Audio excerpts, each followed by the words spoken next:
sejam bem-vindos a mais um Timebox nosso aí. Hoje a gente está com o Felipe Oliveira aqui, que vai dar um pouco da sua sabedoria para a gente. Então, bom, queria começar com o nosso grande olá aí, né? Então, bom, falar um pouquinho da nossa missão. Então, bom, alguns já sabem, outros que estão chegando agora vão descobrir. A nossa principal missão é colocar mais pessoas pretas no mercado aí, né? E isso através desses bate-papos que a gente tem, através de mentoria, através de oferta de bolsas. É isso que a gente faz. E também é um dos pontos mais importantes, que é também através do apoio emocional, né, galera? Pode passar aí, man. Bom, então, hoje a gente tem a ilustre presença do Felipe Oliveira aí, que vai nos dar um pouquinho da sua sabedoria. Pode passar. É isso aí, então vamos lá, Felipão. Taca ali pau. Bom, beleza. Pessoal, primeiramente, boa noite. Como eu estou dando share aqui, então não vou conseguir acompanhar o chat, mas como aqui eu acho que é mais um bate-papo aqui, então a qualquer momento que vocês quiserem me interromper, fiquem à vontade. O assunto de métricas, ele é gigante, assim, então a gente poderia fazer workshops gigantes, assim, eu acho que esse papo é mais para a gente implantar o pensamento de por que é importante uma cultura de dados, né, dentro de um produto e o porquê nós, como designers, deveríamos se preocupar com isso. Assim. Eu acho que, às vezes, a gente tende a deixar o olhar para dados e analytics muito para os product managers, POs, mas eu acho que nós, como designers, a gente tem que estar muito próximo disso, porque isso é uma ferramenta muito grande, principalmente para discussões do dia a dia. Assim, eu acho que quando você vai conversar com uma pessoa, mais um gerente, algo do tipo, só falar sobre interface ou sobre experiência, às vezes não é muito convincente para convencer de algumas coisas que a gente acredita ser o certo. E quando a gente começa a levar dados para a mesa, aí a conversa sobe em outro nível e a gente começa a ter mais relevância, né? O trabalho de designer começa a ter mais relevância. Então, acho que dados tem que caminhar junto assim com o nosso dia a dia quando a gente está falando de produtos digitais. Só vou me apresentar bem rápido aqui, mas, bom, eu sou Felipe, hoje eu atuo no time do Olist, sou Product Designer lá. Acho que, para quem não conhece, o Olist é um canal de vendas online, então, além de uma ferramenta de e-commerce, a gente também tem um integrador de marketplaces, e dentro disso algumas outras ferramentas, a gente tem um RP, a gente tem um sistema de logística, o Listpacks, e algumas coisas a mais, para ajudar o empreendedor que vende digital. Sou voluntário na Pretux também, ajudando no time de evento. Uma curiosidade, né? Sigo uma dieta aí à base de plantas, né? Não como nenhum item de origem animal, ciclista de fim de semana e um aspirante a tatuador aí, né? Então, estão aí com esses hobbies aí. E quem quiser me encontrar aí no Instagram, Felipe Couto, no Twitter, Felipe_Couto, e meu LinkedIn ali, né? Que é /felipeoliveira.dev. Fiquem à vontade para adicionar e seguir e tudo mais. E vocês vão ver muito mais coisas de tatuagem em bicicleta do que design nas minhas redes sociais aí. Então, não tenho postado muito sobre isso.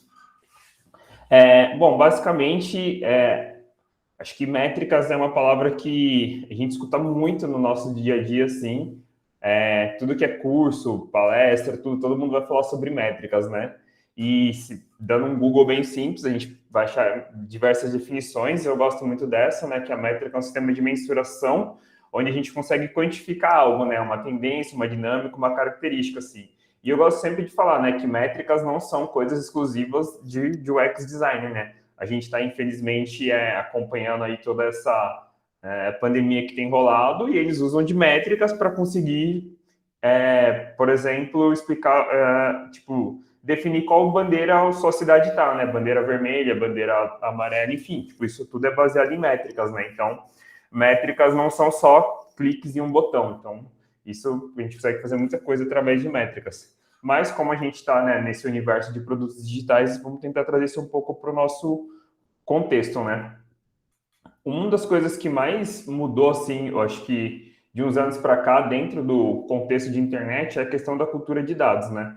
todos os dias a gente está gerando dados para caramba. A gente está aqui acessando o Instagram está ali olhando quanto tempo você está no feed, quanto tempo você está no explorar e tudo mais. A gente está pegando esses dados e fazendo algo, sabe? O iFood está metrificando a quantidade de pessoas de São Paulo que pedem em tal região. Então, os dados eles estão crescendo muito e as empresas estão cada vez mais usando disso para melhorar os seus produtos. E isso é muito bom porque a gente consegue deixar achismos de lado, né? A gente consegue olhar para informações, colocar elas em caixas e usar disso para ações. E por que o termo cultura é importante quando a gente fala de dados, né? E esse papo a gente não vai para ferramentas, assim. A ideia é que não é falar sobre Google Analytics, sobre Hotjar, mas sobre essa questão da cultura, assim, né? Porque se a gente fosse imaginar que esse triângulo aqui é um iceberg, as ferramentas, elas são a ponta do iceberg, né? Tipo, vamos colocar Google Analytics no nosso site, vamos implementar aqui o Hotjar na nossa ferramenta. Isso é o mais simples de fazer, né? Isso é a ponta ali da cultura de dados. E abaixo disso, a gente teria o processo, né? O processo é o que vai mostrar para a gente ali esse contexto, tipo, aonde a gente vai usar isso? Vamos usar no momento de aquisição do cliente, no momento de sign-up, no momento de churn. Então, o processo mostra aonde a gente vai aplicar. Agora, a cultura, ela é importante, porque ela tem que estar enraizada no processo da empresa, né? Ali a gente tinha essa definição. Cultura é um conjunto de valores e crenças que dão base para cada processo. Ela é menos visível e difícil de ser mudada. Acho que um exemplo, eu estava pensando sobre isso, da questão da cultura, né? Acho que muitas pessoas que já estão no mercado já passaram por exemplo, vamos criar um comitê de diversidade. De diversidade não, de acessibilidade. Não, agora a gente vai olhar para acessibilidade. Primeira reunião, tem 20 pessoas nessa reunião. Pô, legal, acessibilidade é muito importante, etc. Segunda reunião, tem 15 pessoas. 5 já, tá corrido, não consigo mais fazer. Na outra, 10, e de repente, quando vê, esse comitê de acessibilidade acabou, não foi implementado, a gente estava correndo, priorizando outras coisas, mas é porque esse era um pilar que não era parte da cultura da empresa de nascer com tudo isso. Então, isso acaba morrendo. Então, quando a empresa não está baseada em algum ponto de cultura, as coisas não vão. Tem uma definição que as pessoas falam que cultura é o que as pessoas fazem quando o chefe não está presente, né? E eu acredito muito nisso. A cultura ela tem que acontecer independente da ferramenta, do processo, algo que vai estar enraizado dentro da empresa. E o que você começa a ter dentro de um time de produto quando você tem realmente essa cultura de dados, quando as decisões elas são tomadas a partir de dados. Primeiro que os designers, PMs, eles vão começar a focar num todo, né? A gente não vai mais começar a ficar, tipo, cascata no desenvolvimento, não, deixa eu pensar aqui, resolver isso aqui, não, deixa eu olhar para um todo. Pô, como que é o meu processo de aquisição? O que eu estou fazendo aqui? Quantas pessoas eu estou trazendo, sabe? Beleza, depois que eu trouxe essas pessoas para dentro, o que eu estou fazendo para manter elas? O meu churn está caindo muito, eu estou olhando para esse número. A gente vai falar depois sobre essas coisas de aquisição, churn mais para frente, essas palavras que a gente escuta muito sobre métricas, mas é isso, é você começar a olhar por um todo. Segundo, é que você vai começar a ter times mais proativos. A gente não vai simplesmente esperar perder 300 usuários em um mês para tomar uma decisão. Como a gente está olhando muito para essa métrica, a gente percebeu que teve uma queda ali de 15, 20 pessoas ou não. A gente vendia, o meu contexto, por exemplo, que a gente trabalha com venda digital. A gente vendia R$1.000 por semana. A gente começou a ver que uma semana a gente vendeu 500, na outra 400, a gente já está proativo, a gente está acompanhando esse dado para observar e entender o que fazer. Então, a gente vai conseguir lidar melhor com essas complexidades. Assim, a gente observa comportamentos, a gente começa a entender o que está acontecendo, como que as pessoas estão usando as ferramentas, o que está acontecendo e lida com isso de uma maneira melhor, com os dados, e não simplesmente, achamos que isso vai acontecer. Isso também vai dar muito mais autonomia para a gente testar, porque eu sei o que está acontecendo. Eu tinha um comportamento A e agora eu comecei a ter um comportamento B. Então, eu posso criar um teste para entender por que esse comportamento A virou no B. E é quando a gente entra em hipóteses e validações. Depois, no final, a gente vai falar sobre essa questão, esse ciclo, né, da hipótese, mas é basicamente isso. Eu observo o que está acontecendo e crio uma hipótese sobre isso. Crio essa hipótese, eu testo aquilo e valido se funcionou ou não. Funcionou? Vou mudar isso no meu software. Não funcionou? Eu aprendo com aquilo, observo, crio uma nova hipótese e vivo nesse ciclo contínuo, né? Acho que uma das grandes diferenças disso é que dessa cultura de dados e falando de produto, é isso, né? Quando a gente trabalha em um projeto e não em um produto, o projeto ele tem começo, meio e fim. Um projeto aqui de fazer essa borracha aqui, enfim, tem início, meio e fim. Mas quando a gente está falando de um produto digital, de um software, eu não termino esse software, né? O nosso software no lixo, ele não está pronto. A gente está sempre entregando coisas, então a gente está sempre aprendendo coisas, e a gente aprende por meio dessas hipóteses. Então, isso, em resumo, é o que é a gente ser baseado na cultura de dados.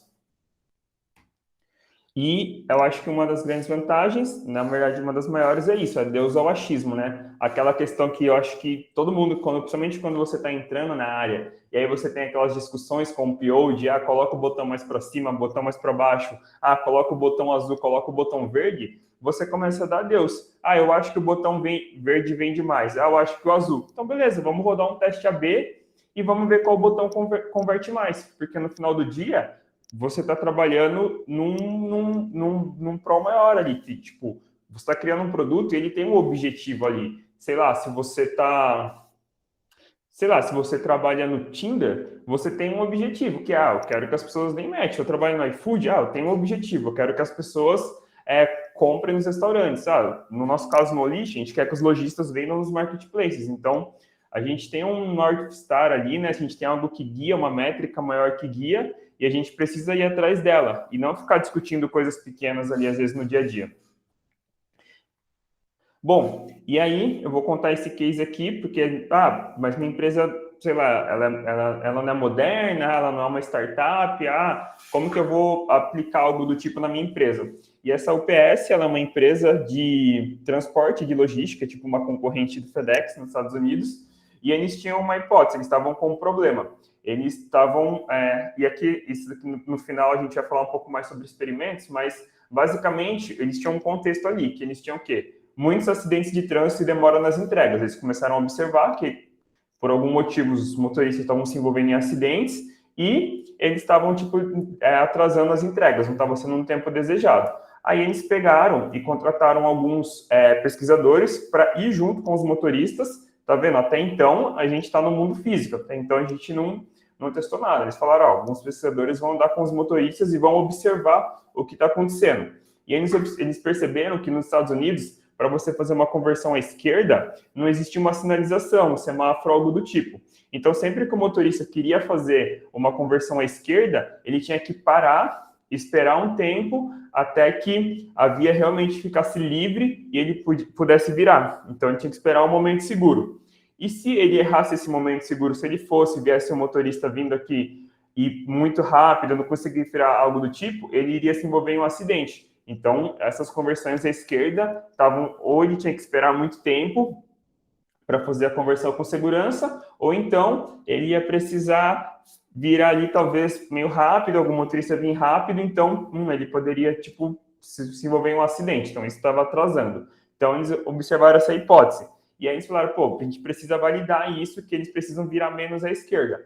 Aí eles foram através de softwares, pegaram o software que criava a rota e programaram ele para quê? Para sempre priorizar curvas à direita. Curvas à direita seriam mais seguras, eles não teriam que esperar muito tempo e iam se envolver em menos acidentes. Rodaram esse experimento durante um ano e eles depois conseguiram metrificar e olhar que eles tinham uma economia de 32 mil quilômetros rodados, o que em dinheiro rendia 3 milhões em diesel ao ano. Então, basicamente, o que eles fizeram? Eles observaram um comportamento ali, eles tinham um contexto, né, que era muitos acidentes de trânsito, observaram o comportamento, criaram uma hipótese, a gente acha que os motoristas estão virando muito à esquerda, isso daí aumenta os acidentes, então vamos fazer um experimento. Pegaram esse software, coloca só rotas à direita, rodaram esse experimento e tiveram um resultado, que é essa economia em dinheiro, em quilômetros rodados, que consequentemente é uma economia em dinheiro. Então a gente vê que basicamente uma empresa tradicional de entregas conseguiu, através dessa cultura de experimento, olhar para esses dados e melhorar. E trazendo para o nosso universo, porque se você fala de dados, você tem um infinito, assim, se você colocar assim, dados no Google, alguma coisa, ciência de dados, você vai ter isso, vai ter cientista de dados, data sciences, BI, analista, Power BI, você vai achar, enfim, N pessoas, N coisas falando sobre dados, porque é a moeda da internet, basicamente, né? Quem assistiu aquele doc do Privacidade Hackeada, do Netflix, vê que hoje o grande ouro assim da internet são os dados. O Facebook ganha dinheiro porque eles têm muitos dados, eles conseguem vender, enfim. Então, os dados são. Só que vamos falar um pouquinho mais do nosso contexto, né? Que são produtos, né? O que a gente precisa observar num produto que é útil para a gente, né? Ah, isso é muito louco, porque assim, eu vou falar aqui algumas coisas para a gente observar, só que eu acho que a grande palavra do dia a dia, né, de quem trabalha com experiência, é o depende, né? Então, lógico que isso aqui tudo muito sempre vai depender de contexto.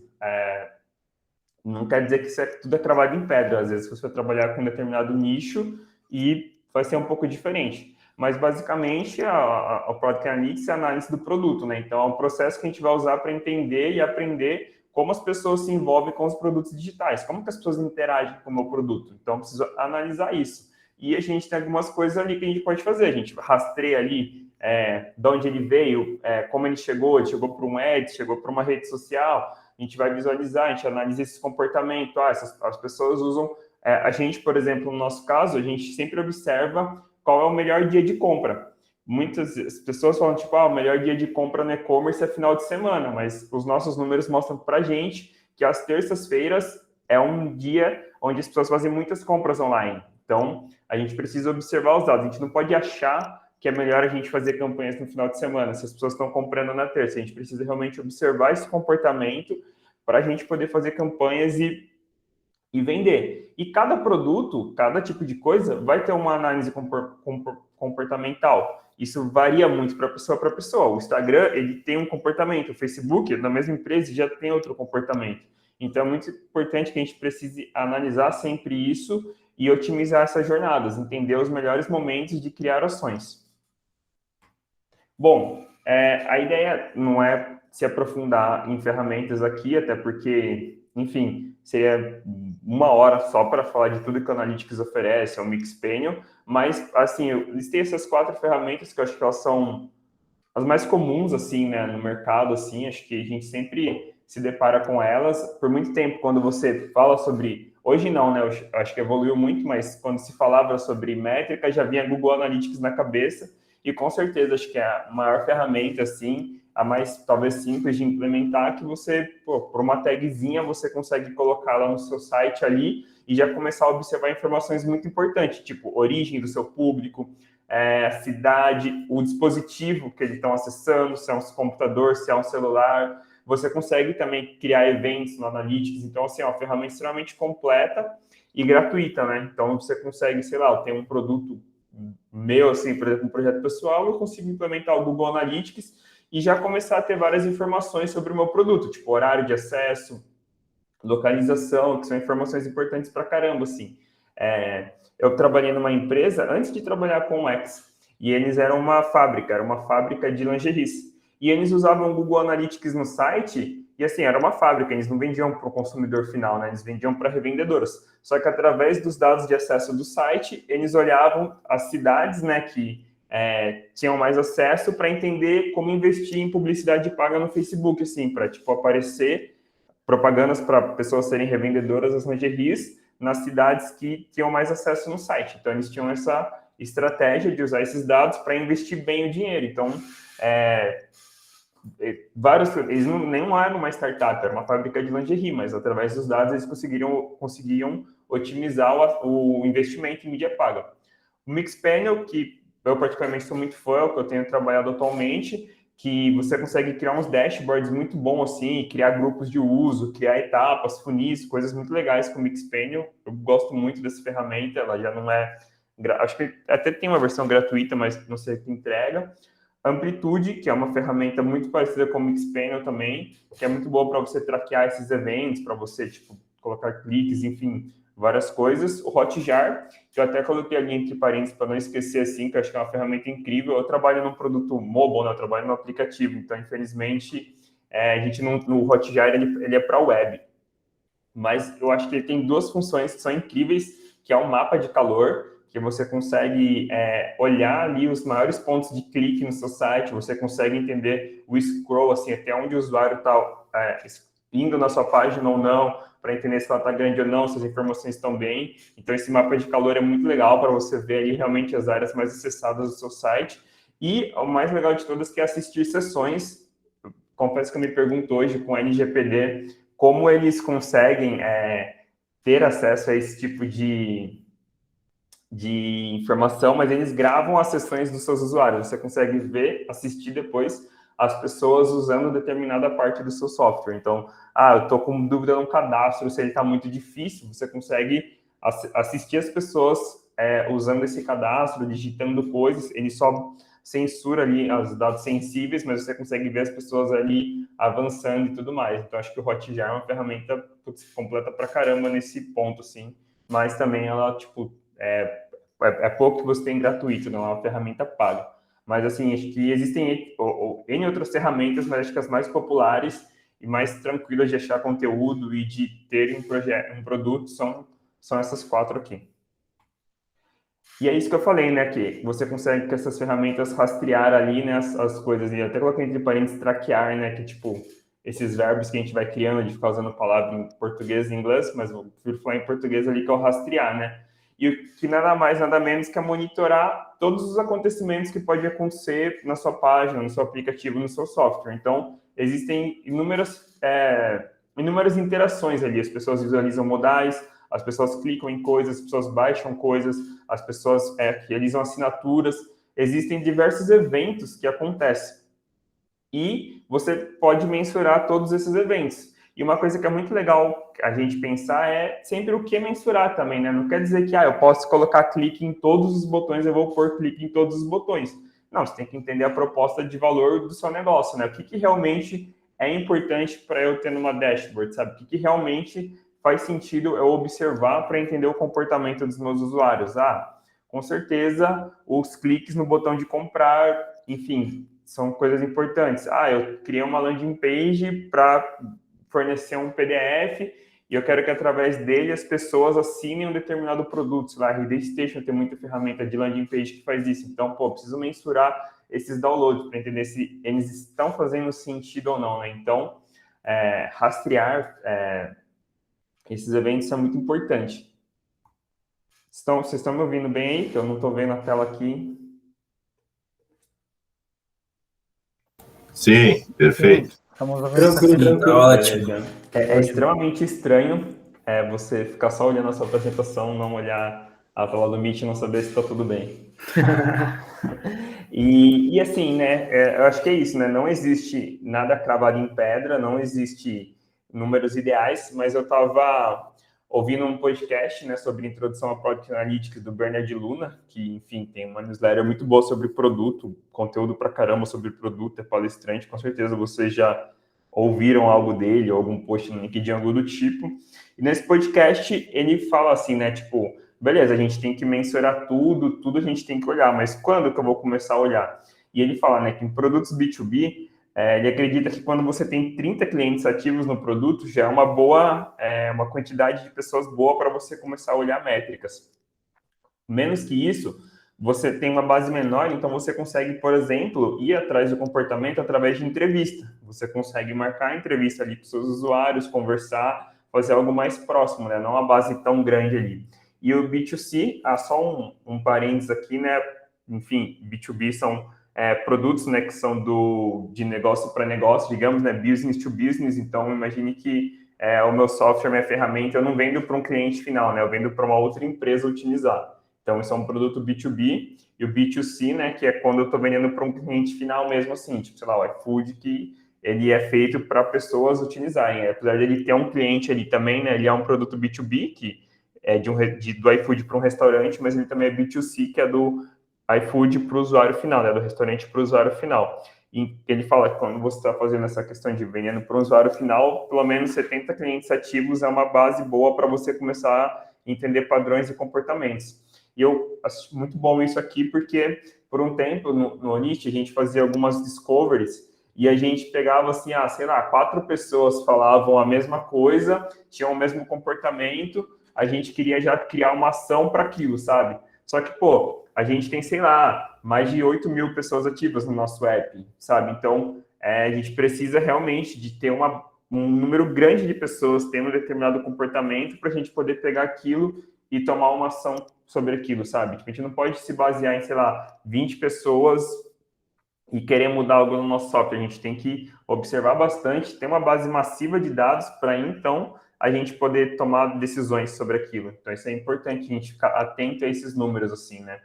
E tempos também, né? No final, a gente vai falar sobre essa cultura de experimento e um tempo rodando um determinado experimento também, né? Às vezes, pô, uma semana, um mês, entender qual é um tempo, assim. Às vezes a gente hoje começa a observar o quarter, assim, sabe? Tipo, ó, durante um quarter, vamos observar esse comportamento, vamos acompanhar essa métrica, para então a gente entender se no próximo quarter a gente ataca isso ou não. E isso é lógico, né? Se não são coisas assim, tipo, do nada, seus clientes começaram a, sei lá, se descadastrar ou cancelar seu produto, aí é uma coisa mais, tipo, crítica que você vai ter que olhar com mais velocidade, mais atenção para entender o que está acontecendo. Bom, e é isso. Aqui a gente começa a entrar em algumas siglinhas assim, assim, uma infinidade, mas com certeza essas daqui a gente vai ver em produtos digitais, mas assim, meu, existem outras muito maiores. A gente tem a taxa de mal, por exemplo, e eu coloquei já ela primeira porque é uma que a gente observa muito no nosso time no Olist, que é os usuários ativos no mês, assim, tipo, a gente sabe que as pessoas talvez não acessam o nosso aplicativo diariamente, então a gente olhar para a métrica de acesso diário, talvez ela não seja tão grande, mas a gente gosta de entender o nosso número de usuários ativos durante um mês no nosso software, então o mal é uma taxa que para a gente é muito importante, a gente sempre está tentando mês a mês, quarter a quarter, aumentar o número de usuários ativos.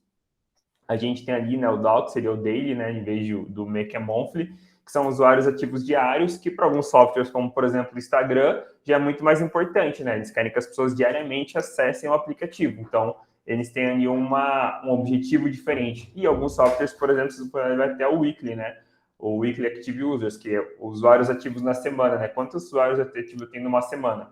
E esses valores eles sempre vão variar por causa disso que eu falei. Por exemplo, enquanto, sei lá, a métrica ali do Spotify, o número de ouvintes ali aumentar assinantes, a do Airbnb é diferente, que é um serviço onde ninguém vai, quer dizer, não que as pessoas não possam entrar todos os dias no Airbnb, mas normalmente isso não acontece. Você vai usar ele quando você precisa de uma viagem. Então, para eles, a métrica de acesso é diferente, porque é um serviço muito mais esporádico, né?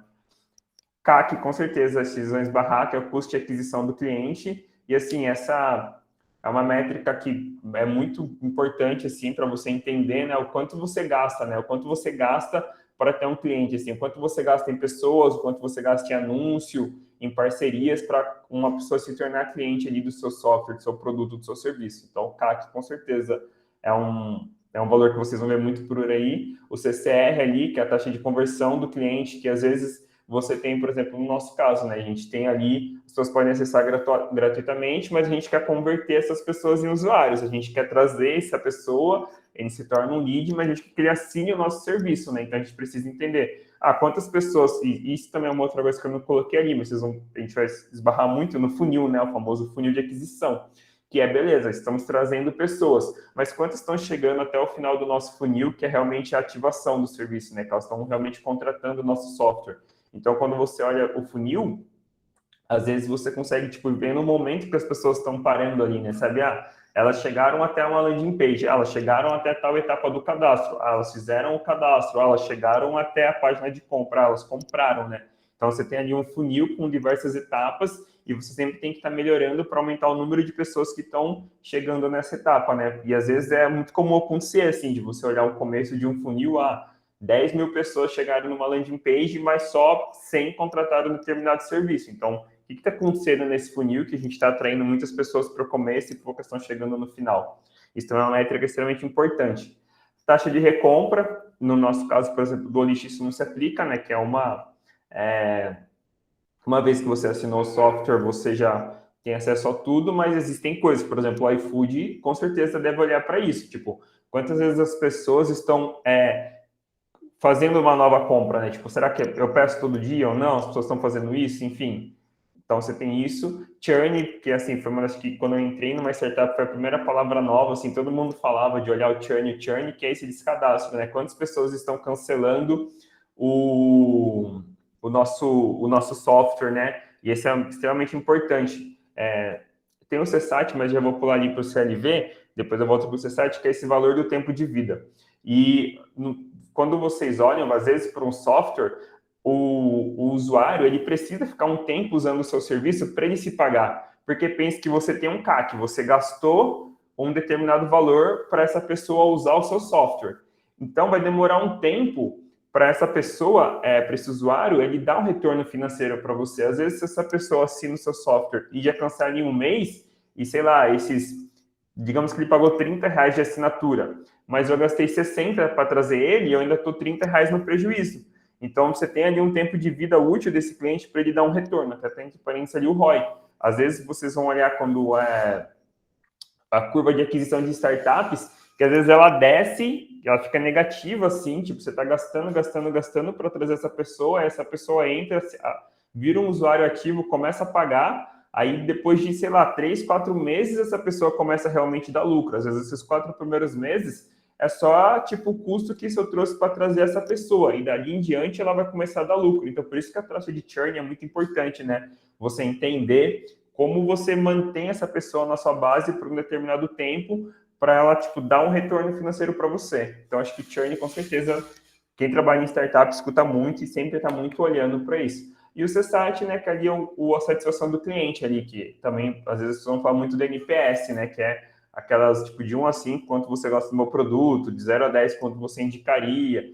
Enfim, você pode usar isso para o software como um todo, ou para uma funcionalidade como um todo, né, sempre olhando ali a satisfação, e você começa a ver que essas métricas, elas casam sempre uma com a outra, né? Tipo, se você tem uma taxa de satisfação muito baixa, então a sua chance de ter um churn ela é maior. Então você precisa estar sempre observando uma ou outra e volta naquilo que eu falei lá atrás, essa cultura de dados que é de ser proativo, né? Eu não vou esperar a minha base começar a dar churn ali, começar a sair para tomar uma ação. Se eu começo a ver que o meu NPS está muito baixo, eu já preciso começar a observar, entender o que está acontecendo para não ter esses churns, sabe? Tipo, é o software, é o serviço, o que está acontecendo? É um parceiro ali no meio? Então, é eu começar a observar, entender e tomar decisões. E isso, tomar essas decisões baseado nas métricas que eu estou acompanhando. E é isso. E aí a gente, um dos maiores pilares da cultura de dados, assim, algo que é muito presente, são os experimentos, que é começar a olhar. Pô, a gente está aqui observando ali o churn. E aí, assim, eu acho que as pessoas estão dando churn porque vamos pegar assim, tipo, sei lá, onde o Airbnb, ele... Ah, não, pô, o Spotify agora. O Spotify agora tem anúncio, por exemplo, né? Mesmo se você pague, nos podcasts agora by Spotify, tipo do Brown Mano a Mano, por exemplo, você tem um anúncio, mesmo que você pagando. Aí as pessoas começaram a dar um churn. Ah, tô achando que o churn é porque o comercial é no início do podcast. Se esse comercial fosse no final, a taxa de churn ia diminuir. Pô, beleza. Eu já vou mudar de cara o comercial para o final? Não, eu vou testar. Eu posso dividir minha base, fazer um teste AB. Pô, vou colocar metade da minha base a propaganda no começo, metade da minha base eu vou colocar a propaganda no final. Então, você começa a fazer esse teste e entender o que vai acontecer. Então, basicamente, o experimento, ele vai ter esse comportamento. O que é? Aqui eu coloquei um exemplo bem simples assim, mas é isso, eu tenho um contexto ali, tipo, eu preciso aumentar o número de cadastros na plataforma. Pô, tem uma plataforma X ali, e eu preciso que mais pessoas se cadastrem nessa plataforma. Aí, pô, a gente veio com uma hipótese. A gente criar uma landing page e o botão está na primeira seção dessa landing page e mais pessoas vão se cadastrar. Então, essa é uma hipótese que a gente tem, a gente vai fazer isso aqui. Bom, então vamos para esse experimento, a gente precisa validar essa hipótese. No nosso dia a dia, trabalhando como product designer, eu acho que o que a gente mais tem é hipóteses, que eu acho que, por exemplo, uma hipótese que a gente tinha no Olist é que se as pessoas cadastrassem pelo menos 10 produtos, elas iam ter um retorno mais rápido de venda, elas iam ter liquidez mais rápido ali. Tipo, no primeiro mês que elas estão na nossa plataforma, elas já iam ter uma liquidez. Então, a gente tinha essa hipótese de que as pessoas precisavam em 2 semanas, que é o tempo do nosso trial, em até 2 semanas, cadastrar 10 produtos. Então, a gente começou a criar experimentos para testar isso. Tipo assim, como que a gente faz as pessoas a cadastrarem esses 10 produtos nessas 2 semanas para elas já começarem a ter venda e aí elas vão começar a entender o valor do nosso produto e vão assinar o nosso produto, né? A gente não estava nem pensando na etapa de churn, era tipo, como a gente vai fazer as pessoas realmente assinarem o nosso produto e não desistir no período de trial, né? Então, a gente, no nosso funil, a gente ainda tinha esse ponto, a gente tem esse ponto, na verdade, né? Como a gente tem um free trial de 20 dias, a gente precisa, em 20 dias, mostrar o valor do nosso produto para as pessoas realmente virarem assinantes e não darem um churn antes mesmo de assinar. E é isso. A gente tem o CAC lá que a gente falou, a gente sempre gasta para essa pessoa entrar no free trial, né? Então, a gente precisa pensar nisso. Então, oi? Fê, só uma dúvida aqui. As perguntas que forem aparecendo aqui eu posso ir passando? Você quer que eu consolide no final? Não, pode falar já agora. Pode falar? Pode falar. Então, o André perguntou o seguinte: Felipe, você poderia falar um pouco sobre métricas para produtos internos, tipo o ARP? Com certeza. Só um momento só, deixa eu tentar fazer uma parada aqui, tentar ligar o outro monitor, para ver se eu consigo ver essas telas. Você diz assim, um RP que só se o André quiser explicar um pouco mais a pergunta dele. André, o microfone está aberto aí, viu, cara? Oi, na verdade não é o André, a Áurea. Desculpa. Boa noite, gente. Então, eu trabalho com produtos internos da companhia, né? Eu estou dentro de uma squad que trabalha e desenvolve o produto que os próprios funcionários usam. Certo. Então, eles estão muito dentro de são produtos que se equivalem a RPs, sistemas de gerenciamento de X, Y, Z. E aí eu queria saber se você poderia falar um pouquinho sobre métricas para produtos internos, porque eles acabam variando um pouco, né? Porque são produtos que são meio que ferramentas de trabalho dos usuários. Assim, não tem como, por exemplo, não tem como medir a adesão do produto, porque os usuários meio que são obrigados a usar esse produto. Se eles não usarem, eles vão ter como trabalhar. E aí eu queria saber se você poderia abordar um pouquinho sobre esse tipo de produtos. Sim, não, com certeza. Assim, isso é muito legal, porque eu, antes de trabalhar no Olixo, eu trabalhei na Stone. E a gente tinha produtos internos também, produtos ali para as pessoas. A gente tinha, por exemplo, o Oráculo, que é um software gigante lá, onde você tinha acesso a todas as bases. Isso que você falou, você não precisa se preocupar, por exemplo, com a métrica de adoção, porque as pessoas, em tese, são obrigadas a usar esse software. Mas você consegue olhar outras métricas, como, por exemplo, o tempo, às vezes, de resolução de um problema no RP, sabe? A gente, por exemplo, na Stone, olhava muito para uma métrica que era o tempo de resposta de um chamado. A gente tinha lá um time de suporte e a gente olhava qual que é o tempo médio que eles estão demorando para resolver um problema e metrificar isso para ser sempre mais rápido, sabe? Então, é um produto interno que a gente estava tentando sempre melhorar para as pessoas que estavam trabalhando dentro. Assim, dentro do RP, você tem inúmeras coisas que as pessoas têm que fazer, assim, tipo, sei lá, acompanhar nota, acompanhar estoque, acompanhar um monte de coisa.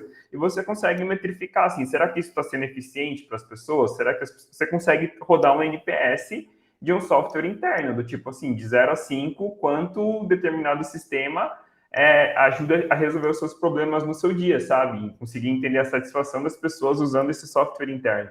Você consegue entender o quanto, porque, querendo ou não, um software resolve um problema, um RP está resolvendo algum problema ali, de tipo, organização da empresa. Você consegue mensurar o quanto esse RP está resolvendo mesmo esse problema do dia a dia, sabe? Se você começa a olhar para a experiência de quem está usando, do cliente interno. Infelizmente, às vezes, as empresas tendem a não se preocupar muito com isso, né? De tipo, é funcionário, eu não estou muito preocupado se a experiência dele é boa ou não. Só que isso impacta em várias coisas. Se a pessoa está, tipo, mais feliz, o software é mais rápido, ele está realmente, tipo, resolvendo um problema dela, ela vai ser mais feliz no dia a dia, no trabalho, vai reclamar menos do software, não vai ter aquela coisa, assim, tipo, de caixa de mercado, sabe? Que você chega, a pessoa, o negócio travou aqui, vai ter que passar no próximo, sabe? Porque ninguém se preocupou em deixar aquele software melhor. Então, você consegue, tipo, um software interno, também criar métricas ali de sucesso e entender se realmente ele está sendo útil ou não.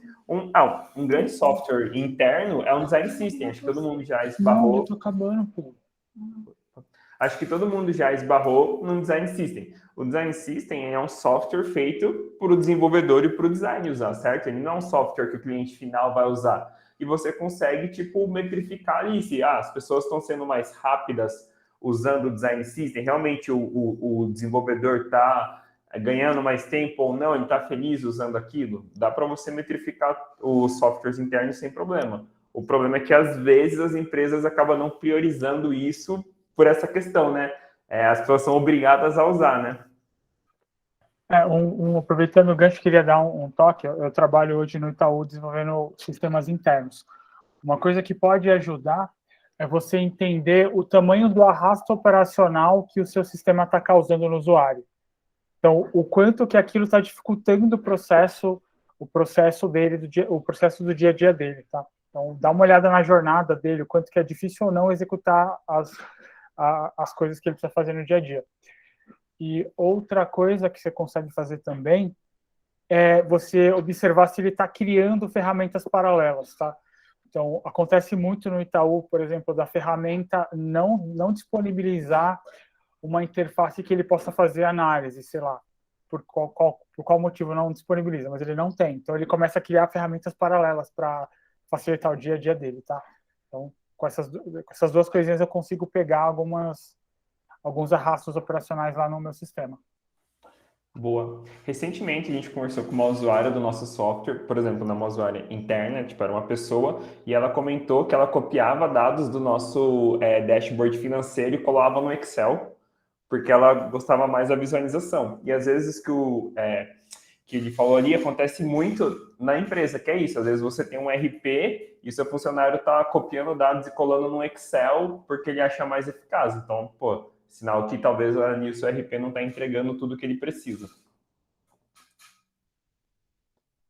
Fez sentido? Resposta? Total, obrigada. Boa. Não, e é uma baita, o sistema interno é complexo, por causa dessa questão, que às vezes as pessoas da empresa, tipo, mas ele vai ter que usar, então não vamos melhorar a experiência disso. É sempre a última coisa que a empresa olha, né? Às vezes software de fora é mó maravilhoso, você olha o RP, é a cara de software dos anos 2000 ainda. Bom, voltando aqui, então beleza, a gente estava aqui, né, no experimento, a gente estava olhando aqui, que a gente tem essa hipótese, nós vamos criar uma landing page e tudo mais, e a gente vai fazer esse experimento. A gente vai soltar essa landing page que fala sobre a nossa plataforma e a gente vai colocar esse botão ali. E o resultado, a gente precisa colocar uma métrica. Isso é muito importante quando você vai fazer um experimento, que é definir qual que é o sucesso disso. E qual que é o fracasso também, né? Às vezes a gente quer fazer sucesso, mas qual que é o fracasso? Eu também preciso entender um número que, se eu não chegar nele, muito próximo dele, aquilo ali realmente não funcionou. Então, pô, a gente vai soltar essa landing page, por 4 meses a gente vai observar ela, e a gente quer chegar ali no aumento de 40% de cadastros na nossa plataforma. Então, a gente tem 4 semanas para mensurar essa taxa. Tipo, a gente estava, sei lá, de 100, a gente quer ir para 140 cadastros em uma semana. A gente quer aumentar 40% do que o nosso cadastro semanal. E isso a gente tem que ser sempre em mente. Qual que é a nossa métrica de sucesso para chegar nisso e qual que é a métrica de fracasso. E eu vou compartilhar agora, por exemplo, aconteceu isso a gente no Olist nesse quarto. A gente tem uma coisa que a gente chama de cadastro pool, né, que é um cadastro mais rápido, e a gente mudou a maneira como esse cadastro é feito. Ele tinha um determinado fluxo, a gente colocou um outro fluxo. Só que a gente fez isso, a gente fez com teste AB. A gente não soltou isso para toda a nossa base, a gente dividiu ali a nossa base, uma parte continuou com o cadastro antigo e uma parte foi para o cadastro novo. E a gente observou que nos usuários de iOS, bizarro, a gente vai agora entender e aprender com isso, mas nos usuários de iOS, o nosso número de cadastro diminuiu. Então, o cadastro novo, que em tese deveria ser mais rápido, as pessoas fariam mais cadastros usando o aplicativo, ele diminuiu. Então, a gente já olhou que, pô, infelizmente, a nossa hipótese A, que era antiga, ela tem feito mais... fugiu a palavra, assim, mas ela tem funcionado melhor do que a nossa hipótese B. Só que a gente não simplesmente pegou e voltou à hipótese A. Tipo, então beleza, cancela a nova, vamos voltar para a antiga. Agora a gente está aprendendo, entendendo os pontos de contato de uma e da outra, entendendo essa questão do funil, tá, mas em qual etapa do cadastro as pessoas estão desistindo? O que está acontecendo para a gente fazer essa junção e soltar uma nova hipótese? E isso é muito louco, porque dentro do nosso time, a cultura de aprendizado nossa é muito grande, assim. Tipo, tudo que a gente faz, a gente solta, aprende e volta, solta, aprende e volta. Então, a gente tende a liberar muitas features, muitas coisas pequenas no nosso aplicativo para aprender rápido com elas e melhorar. A gente não tende a ficar 3 meses em um projeto. É sempre, 1 ou 2 sprints e entrega algo para o usuário. Metrifica aquilo, aprende com aquilo. Funcionou, não funcionou, aumentou, não aumentou. Aprende e volta. Então, essa cultura de aprendizagem e discovery contínua ela é muito grande. A gente, no nosso time específico, de mobile, dentro do Olist, a gente faz isso em 2 etapas, que é soltando muitos testes no aplicativo e também fazendo um discovery contínuo. A gente tem uma rotina que toda quarta-feira a gente conversa com pelo menos 4 usuários. A gente marca umas entrevistas via Google Meet, conversa com as pessoas para também aprender um pouquinho mais ouvindo, né? Ouvindo ali o dia a dia, a dificuldade deles. Então, basicamente, dentro dessa cultura de dados, esse ciclo do experimento, ele vai girar nessas etapas assim, que a gente precisa, o que a gente vai fazer primeiramente? Observar um comportamento. Se a gente volta lá, por exemplo, da UPS, o que eles fizeram? Eles observaram que os motoristas estavam se envolvendo em muitos acidentes de trânsito e as entregas estavam demorando. Então, isso era um comportamento que eles observaram. E aí, no seu software, no seu dia a dia, enfim, você vai observar vários comportamentos, assim, por exemplo, sei lá, se tem um Hotjar, você vai observar que as pessoas não avançam da 4ª seção do meu site. Por que as pessoas não avançam da 4ª seção do meu site? Será que é muito comprido? Será que tem muito texto? Aí que a gente vai criar a hipótese. Acredito que a hipótese é porque a gente, na 2ª sessão, a gente já não explica o que o nosso produto faz. Então, a pessoa cansa, na segunda, eu scrollei a 1ª sessão, a segunda, não entendi o que esse produto faz, eu já vazei. Isso é uma hipótese, eu não tenho certeza se é isso ou não. Então, eu vou criar um experimento para conseguir, definir o que pode ser. Cria um experimento de que eu vou, enfim, melhorar esse texto aqui. Eu vou lançar uma versão nova, fazer um teste AB, uma com um texto mais enxuto, e, eu acho que as pessoas, elas tendem a assistir mais vídeo do que ler um texto. Então, eu vou lançar uma versão também com vídeo. E eu vou definir essa métrica aqui. Vamos entender se as pessoas com um vídeo avançaram para outra sessão ou não. E vou rodar esse experimento. Vou rodar aquilo. Terminei de rodar esse experimento. Vou rodar por um mês, enfim, esse experimento.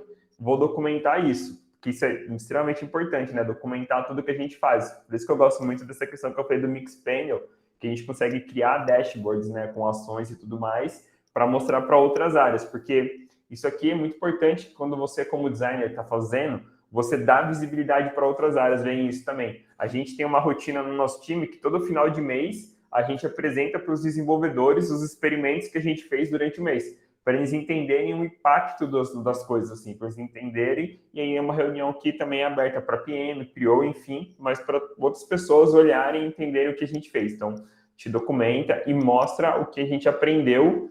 E é isso, e aprender. A gente aprendeu com aquilo e esse ciclo ele nunca vai acabar dentro de um produto. A gente sempre vai fazer o quê? A gente está observando pessoas. Acho que muito do papel do designer é isso, né? Basicamente, a gente sempre está observando a sociedade, tudo que está acontecendo. A gente cria hipóteses para resolver esses problemas. Acho que, né, não é nem sobre isso, assim, mas para mim, pelo menos, o que é o meu trabalho, assim, que eu acredito que eu faço como designer é resolver problemas, assim, sabe? Designer projeta soluções para problemas da sociedade. E não necessariamente só coisas de software, sabe? Mas, enfim, N problemas, assim, você pode melhorar, sei lá, deixar filas de metrô mais rápida como designer, observando comportamento, criando hipóteses, testando e aplicando aquilo. E a gente sempre está aprendendo com isso, e a gente vai viver nesse ciclo contínuo de aprendizado, de observações, e sempre nessas questões ali. O mais importante é definindo métricas, né? Tem dados que apoiam a gente a tomar essas decisões, né? A gente não pode simplesmente achar que se eu dividir a fila em 2 ali, a pessoa entrar num vagão e no outro, isso vai ser mais rápido. Eu preciso testar se isso faz sentido antes de colocar em todas as situações. Então, é nesse ponto que as métricas nos apoiam, assim. E é muito importante que a gente tente implantar isso como cultura dentro das empresas, porque é muito fácil contratar uma ferramenta, mas se ela não, realmente não é uma cultura, acompanhar os dados, e acredito muito que às vezes a gente briga muito assim, né, como designer para implantar, né, as coisas às vezes de baixo para cima é um pouco mais difícil, né, então é muito importante que essa cultura ela venha de cima para baixo, né, que é o CEO da empresa, os gerentes, enfim, os líderes, coordenadores, acreditem muito nisso, gostem de olhar para dados para a gente embaixo conseguir fazer isso. E para quem se pergunta assim, né, mas isso é um papel, né, como eu falei lá em cima, do PM ou um papel do designer, eu acho que é um papel da dupla, né, acho que PM e designer como dupla tem que sempre estar olhando para dados, o PM vai trazer mais essa visão do negócio ali, né, porque, o negócio também precisa crescer, né, existem números ali, e a gente vem com a nossa visão de experiência, de como a gente entrega uma boa experiência e chega nesse dado da esse match. Bom, gente, basicamente era isso, assim, a ideia é realmente, né, ser esse papo assim mais rápido, falar um pouco sobre essa questão da cultura, de por que é importante dados. Acho que quando a gente leva essa visão de experimentar para dentro do time, isso, além de ser mais rápido, as tomadas de decisão são mais objetivas e as outras áreas também tendem a olhar com melhores lados do design, assim, quando a gente só pega e fica levando telas e telas e telas e não fala sobre dados, as pessoas tendem a achar que a gente só entrega telas e telas e telas e visuais bonitos, assim, né? Eu acho que design é muito mais do que entregar telas bonitas, assim, a gente entrega resultados, números e resolve problemas. É isso. Alguém tem uma pergunta, quer comentar algo? Fique à vontade, pessoal. Microfone aberto aí, galera.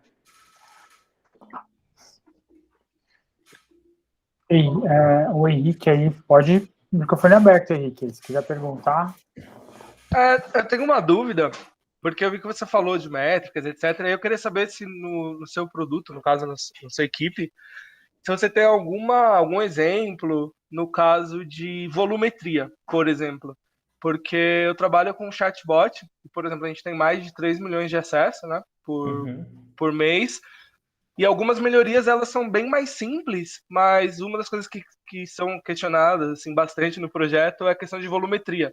Por exemplo, a gente tem um direcionamento que às vezes é algo simples, que não atinge esses 3 milhões de usuários, e é algo importante para a experiência do usuário, por exemplo, algum direcionamento incorreto que a gente está dando, mesmo que sejam para, por exemplo, 3 mil usuários desses 3 milhões, assim, não é muita coisa, mas tem uma relevância, sabe? E às vezes não são priorizadas porque a volumetria é bem pequena, apesar de ser algo que, pensando na experiência do usuário, é importante, mas não se compara com outros fluxos que têm uma volumetria muito maior, sabe? De acesso, por exemplo. Como é que você lida com isso? Porque é relevante também, né? Pensando na experiência. Legal. A gente começou a entrevistar pessoas e a gente nunca tinha feito uma pesquisa sobre isso. E algumas pessoas comentaram que não estavam cadastrando determinados itens, porque só para tentar explicar assim, mas quando você coloca um código de barras no nosso sistema e esse código de barras, esse produto já está cadastrado, automaticamente entra nisso que a gente chama de cadastro pull, que já traz um anúncio pronto para você, e aí você não pode editar esse anúncio. Ele já vem com uma foto, ele já vem com uma descrição, já vem com tudo pronto. A única coisa que você edita é o preço e o estoque. Mas a foto, o título, a descrição, você não consegue editar. E aí as pessoas começaram algumas pessoas a questionar isso, ó, tipo assim, mas o meu produto era tipo, sei lá, uma cápsula de ômega 3 e a embalagem do fabricante mudou de azul para verde, então eu deixei de cadastrar esse produto ou inativei esse cadastro, porque se eu mando a verde e no anúncio tá azul, o cliente vai reclamar, vai falar que não é a mesma coisa e vai cancelar o item e querer devolver. E daí, logística reversa para e-commerce é um baita problema, assim, é muito custoso. Aí a gente levou isso daí pro nosso GPM lá. Pô, a gente identificou alguns sellers com esse problema. Ele, sim, mas isso é um problema que o time de catálogo, isso não era uma coisa que o nosso time falou, o time de catálogo não vai atacar agora, enfim, não é uma prioridade. Da gente, mas algumas pessoas estão deixando de cadastrar. Não, mas isso não é prioridade agora. Então, a gente criou um experimento para isso, que agora a gente colocou no cadastro de produto um botão onde a pessoa pode reportar que ela não finalizou aquele cadastro porque tinha alguma informação divergente e ela pode marcar lá, sinalizar se era o título, se era a foto, se era a descrição, a validade, qual é a informação divergente. Onde a gente quer chegar com isso? A gente quer ter um volume de pessoas reportando que não estão finalizando o cadastro porque determinado item está incorreto. E a gente também quer entender quais as categorias que mais acontecem isso, porque a gente começou a observar um comportamento, olha aquela questão de observar, que isso acontece muito na categoria de suplementação, de vitamina, sabe? Tipo, sei lá, coisas de whey protein, ômega 3, vitamina A, B, C e D. A gente observou esse comportamento de que dentro dessa categoria, as empresas que produzem isso mudam as suas embalagens e não mudam a fórmula, não mudam nada, mas mudam a embalagem. Então, a gente tem que ser mais rápido na atualização dessas fotos. Então, a gente colocou isso no nosso produto para conseguir, metrificar isso e mostrar, olha, a gente tem mais ou menos 50% da nossa base dentro desse segmento de suplementação em alimentos, né, suplementação em vitaminas, deixando de cadastrar. Aí a gente volta para o GPM e fala, olha, beleza, agora a gente tem esse número, a gente rodou isso por 2 meses, chegamos nesse número, e agora eles vão entender como se priorizam isso ou não. Ou não, realmente a base foi muito pequena, e essas pessoas não trazem um GMV.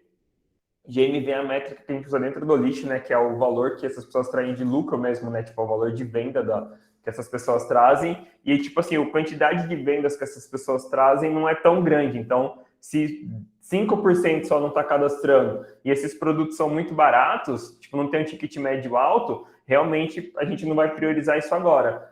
Não, mas a gente viu que, sei lá, isso está acontecendo muito em eletrônico, que tem um ticket médio alto. Então, pô, agora a gente vai priorizar isso, sabe? Então, a gente tem que ir fazendo essas manobras assim para conseguir levar, porque infelizmente no fim do dia não é o designer que prioriza, né, o que entra, o que não entra, mas a gente vai criando também esses experimentos, essas manobras para conseguir mostrar, né, para a gerência o que tem que ser priorizado ou não, porque infelizmente às vezes tem essa questão do negócio, né, às vezes de 3 milhões de usuários, 3 mil, ele, enfim, não traz um retorno muito grande. É mó triste quando a gente não consegue priorizar uma feature porque ela não bate com o negócio, mas pode acontecer.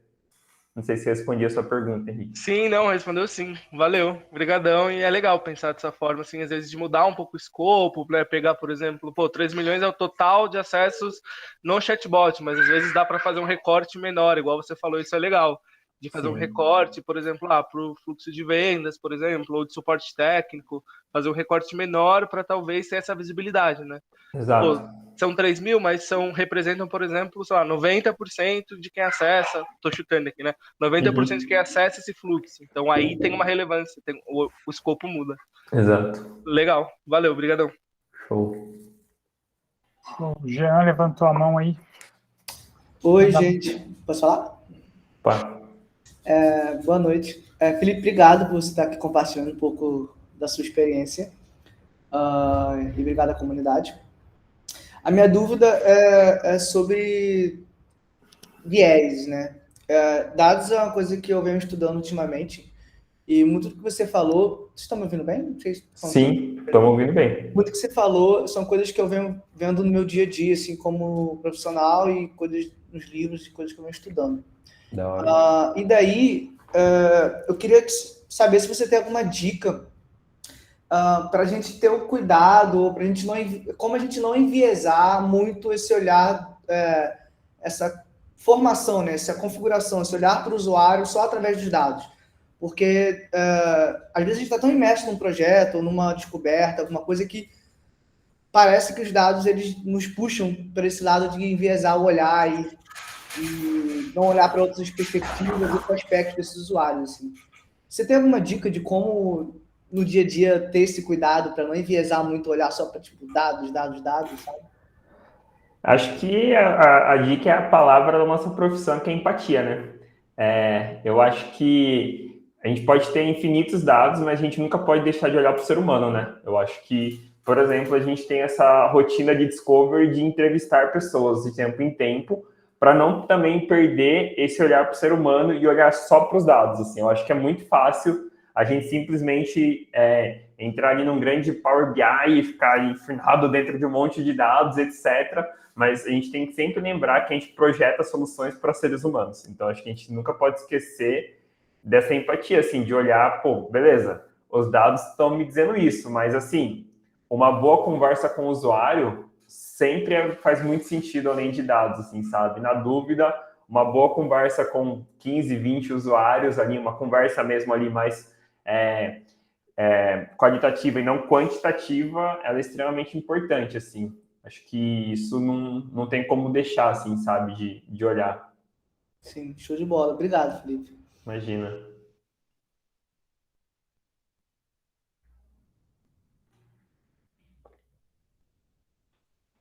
Pessoal, mais alguém? Não, acho que se ninguém quiser falar, tem mais uma pergunta aqui. Não, que ele me fez lembrar de uma coisa. Que esse pensamento também, às vezes, de... Não sei se você tem, né, alguma experiência no seu produto, mas essa questão de feedback. Porque ele falou essa questão de enviesar e eu lembrei de uma coisa, que dentro do meu projeto, algumas pessoas têm esse pensamento de colocar feedback em fluxos de sucesso, sabe? Uhum. E aí a gente fica com o resultado meio enviesado porque a gente sabe que ali é onde tem os resultados melhores, por isso que a gente dá preferência para aquele feedback ali. Mas em fluxos de suporte técnico, por exemplo, que a gente sabe que tem muito problema, a gente não coloca feedback em tudo para não ter um resultado negativo e não reduzir a nota geral, sabe? Como é que você, não sei se já teve alguma experiência, já passou por isso? É, Que eu entendo que é algo não é muito realista, é meio enviesado, porque você pede feedback quando você sabe que você vai ter uma nota melhor. Não sei qual é a sua visão sobre isso. se a gente entra a fundo assim, em pesquisas assim, sobre métricas, com certeza você vai cair em um artigo que vai falar sobre métricas de vaidade.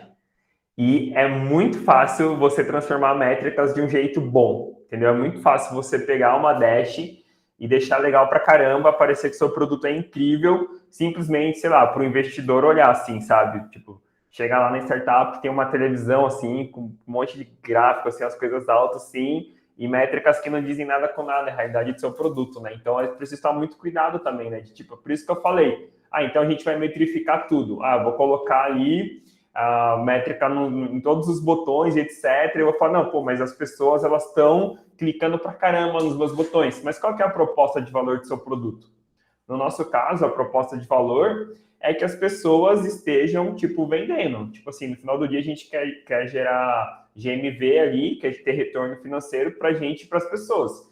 Então, o que adianta de eu falar assim, estamos com 50 mil usuários ativos? Se 10% dessa base realmente está tendo valor, a gente tem uma coisa que é a meta ali, né? A gente pergunta para o seller, né, a pessoa que é o vendedor, o quanto ela quer, tipo, qual que é a meta dela, tipo, com o nosso produto. Minha meta é 30 mil mensal, 30k mensal. Então, a gente precisa entender, será que esse usuário está chegando nesses 30k? Porque é muito fácil falar assim, batemos aí 100 mil usuários ativos, mas qual que é a proposta de valor do seu produto? Se as pessoas não estão enxergando valor, a métrica de 30 mil usuários ativos, 50 mil usuários ativos é uma métrica de vaidade. É legal para o mercado de, olha, quantos usuários ativos, mas esses usuários não estão entendendo o valor do seu produto. Então, por isso que é importante os produtos terem ali os KPIs também, que também são métricas. É que eu entrei mais em métricas de produto, né? Mas você tem as métricas do negócio também, né? Tipo, o que você quer entregar para o seu usuário? Qual o valor? Tipo, eu brinquei com o exemplo do Tinder ali, mas tipo, qual que é o valor do Tinder? Sei lá, que as pessoas consigam ter encontros ali, sabe? Então, o que a gente precisa realmente? Quais métricas que indicam o sucesso das pessoas naquilo que elas querem fazer? É muito fácil transformar métrica. Infelizmente, você consegue, sabe? Tipo, dar uma maquiada, entra, depois procurem aí métricas de vaidade, leiam um artigo sobre isso. É muito fácil você jogar métricas e falar sobre elas em reuniões e tudo mais, mas e o valor ali, né? E os KPIs do produto, né? Qual que é o North Star ali? Tipo, onde a gente quer chegar ali, né? Legal, obrigadão, valeu. Acho que é isso, né, pessoal? Felipão. Eu não coloquei na apresentação, mas tem, acho que 2 cursos muito legais, assim, muito do que tá nesse resumo aqui, vocês vão ver mais completo nesses cursos, que um é na Udemy, ou Udemy, enfim, eu não sei a maneira como correta de abrasileirar isso, mas acho que é o Udemy, que é métricas para produtos digitais, do Will Sertório, sempre está nas promoções, né, os cursos da Udemy e tal, então acho que talvez valha a pena adquirir ele. E tem um curso que acho que sempre rola bolsa também lá na Pretux, que é o Punk Metrics, né, do Huxley, que, assim, com certeza é um curso extremamente completo, assim, e aí, eu fiz, né, enfim, essa apresentação é até baseada porque eu ganhei a bolsa também da Pretux, do Métricas lá atrás, e ele se aprofunda, mostra o Google Analytics, ele abre no curso, explica ali os eventos e tudo mais, umas coisas que a gente fosse fazer aqui, a gente ia gastar muito tempo, mas ele mostra mais as ferramentas, vai a fundo de todas as coisas que você consegue observar. Então, é um curso que eu acho bom pra caramba, o Punk Metrics. Vale muito a pena também de fazer, assim, são 2 cursos muito bons e tem bastante literatura, enfim. Na página do Google tem vários cursos de Analytics de graça, de Google Analytics, informações para quem gosta de fazer. Então, tem umas coisas gratuitas também, assim. O Huxley é bravo. O Huxley é tão bravo que ele tem o X no nome. Bom, pessoal, se ninguém tiver mais nenhuma dúvida aí, alguém tem mais alguma dúvida? E depois, galera, até ali LinkedIn, Instagram, enfim, pode chamar, adicionar, dar um oi, trocar mais ideias, assim. Acho que a ideia era realmente passar mais um pouco desse desse conceito sobre a cultura mesmo ali, né? De como é importante a gente ter dados para pautar o nosso trabalho, assim, não entrar profundamente em ferramentas ali, falar de abrir Google Analytics, enfim. Isso acho que pode ser até um futuro workshop da Pretux, hein, mano? Bom, verdade. Bom, Nossa. queria agradecer o Felipe aí, cara. Pô, Felipão, obrigado por compartilhar aí com a gente, cara. Esse tostão de sabedoria aí, eu sei que pouco tempo é pouco tempo para passar toda a experiência, mas acho que, cara, deu para aprender bastante aí. Queria também agradecer aí a presença da galera. E é isso aí, pessoal. Por hoje é só. Massa. Falou, boa noite para todos.